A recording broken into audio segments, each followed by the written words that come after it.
We have an update now to a story we aired recently about fake news. In that story, we spoke with Professor Sam Weinberg of Stanford University. He had just released a study measuring how well middle, high school, and college students could tell the difference between real and fake news. Bottom line, not well at all. Weinberg didn't blame the students.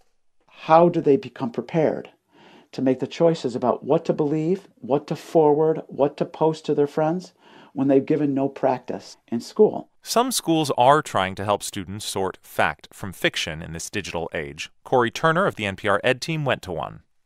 The question that many of you asked on your annotation of Pizzagate, why would someone start a rumor?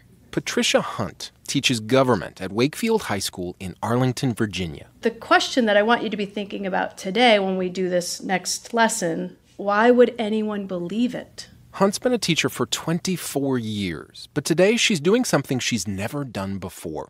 She's helping to pilot a new digital curriculum called Checkology. It's from the nonprofit The News Literacy Project. It starts with a video of Washington Post political reporter Matea Gold. Viral content includes stories, vignettes, ads, rumors, and memes that catch on like a flu in the winter, quickly passing from one person to the next, often with little regard as to whether the content is true or not. Hunt's students, most of them seniors, sit in clusters of 3s and 4s. Each has a laptop, and after the video, they're presented with a series of viral stories.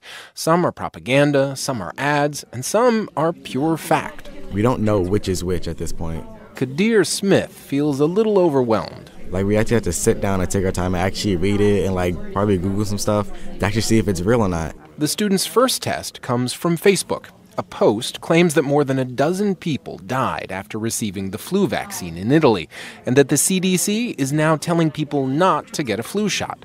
Autumn Cooper is torn. I've heard many rumors that the flu shot's really bad for you. But her gut says the story's all wrong. It just doesn't look like a reliable source. It looks like this is off Facebook and someone shared it. Cooper labels the story fiction, and she's right. Classmate Suvra Das took a different path to the same answer. When he's not sure of a story, he checks the comments section. Because they usually figure it out. One comment was, I just fact-checked this, and it doesn't appear to be true. Where else do you see this to be true? The students come up with a few other red flags. Maybe the story doesn't have a byline or credible sources, or no one else has covered it. The News Literacy Project was founded nearly 9 years ago by a Pulitzer Prize-winning LA Times reporter. The idea was to give students the tools to be smarter consumers, not just of news, but all information. Then fake news became a real problem, and in May, the group unveiled Checkology. There's a free basic version and a premium version that's more interactive for students. Number one question that I love asking them is, where do you get your news? Elise Estrada is the group's Washington, D.C. program manager. She says she's often in the classroom running through the first lesson with students. And the majority of them say, what is news? They don't even know what it is. Kadir Smith says he's happy to get the guided practice. I fall to fake news all the time, even just random Twitter posts, and I'm like, damn, why did I just read that? And Smith's not alone. Many said they don't watch or listen to the news or read newspapers or even use the websites of newspapers.